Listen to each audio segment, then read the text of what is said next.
Everybody, I'm Nick from Ministry Boost. I'm joined by Andrae Jones. Welcome, Andrae. Hey, Nick, glad to be here. Excited about what you guys are doing and just being a part of Ministry Boost. Cool, man. Well, before we jump in and ask you about the free boost for elementary, I'd love for you to share just a little bit about yourself and your church so people know a little bit about you and your context. Yeah, man, I serve as our children's pastor at One Community Church. And so we are 4 campuses, 1 church. I'm married to the love of my life, Randy, and she serves as our student leader there. 2 kids, and so loving what we get a chance to do and excited to talk about this idea of boosting elementary. Yeah, I know from our relationship, you run a pretty amazing ministry there. I know you wouldn't want to say that, but I can say it. And you also do it with very little staff, which is a whole different Yes, conversation. yeah. But I would love to hear, what are your top 3 boosts that you would say that have been the most helpful, the most impactful, giving you the biggest return on your investment in elementary ministry? What are those 3 things? Got it. Number 1 for us is this idea of partnering with our senior leadership. And so the idea is that I don't want to fight my senior pastor to get things done. I'd rather fight for families with him. But in doing that, I had to learn that I need to figure out what type of leader he is. And so as I bring things to him, learning him, also just being a student of my area.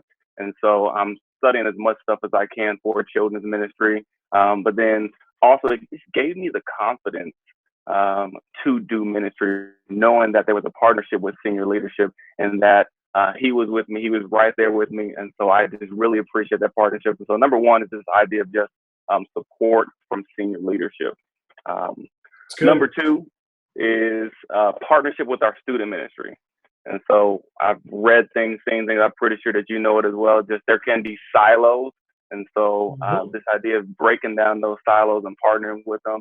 And so we encourage our students to serve. We've got people who run programs. We've got people who are small group leaders. And so there's really nothing that a student cannot do in our ministry, whether it's storytelling program, all of that. And then also with that partnership, we've also seen a better transition from our 5th graders to 6th grade, because it is a different building for us. But we want them to know that we're moving them to what's next, but also we're moving those students to be the church. And so that partnership has been really, really big for us. How about, before you go to the 3rd one, I'd love to know, off the top of your head, what percentage of your children's volunteers, like in elementary, are made up of students? Mm-hmm. Is it a quarter? Is it a third? Is it? I'd probably say it's about a third. And so that ranges from nursery all the way to elementary. And when they get in there, man, they're just on fire for it. I think the best thing I ever heard was, if you want them to do something significant, give them something significant to do.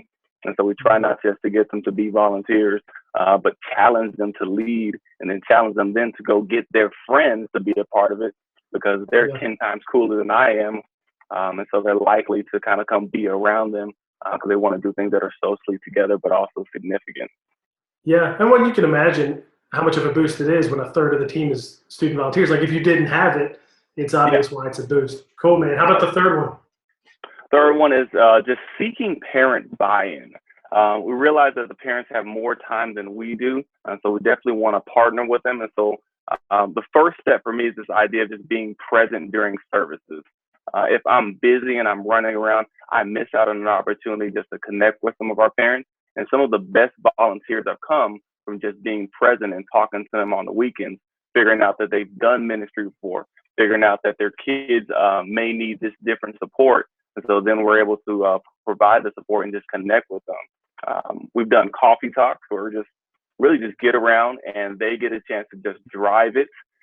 We do a parent council where we just want to know, hey, what's going on in your life? Because if I'm doing ministry and it's missing the mark for your family, that doesn't help any of us. And so we just want to make sure that we're partnering with them. But then also we do faith events. And so we try to get strategic sets of kids together so that the parents get a chance to meet other parents, but then the kids get a chance to meet other kids. And so that partnership is strong because we've seen kids hanging out for years, and when they transition to the next grade, they're still friends there. And you know, what parent doesn't want a kid to have a friend in the church? And so it has also helped with reaching the community and having those friends then invite other friends, but then the kids aren't the ones that are just coming. The parents are also coming because of just that partnership there. And so those three have been big for us. Partnering with the senior leadership, partnering with student ministry, and then finally just partnering with our parents. And that has been really, really big, not only just for our campus, but also just the other three campuses that we have. Cool, that's awesome. Well, I know you run a great ministry there, so I was interested to hear the top three things, or like what are the biggest three things you share. So that was really helpful. Andrae, thanks for sharing with us. Appreciate it. No, appreciate you, Nick.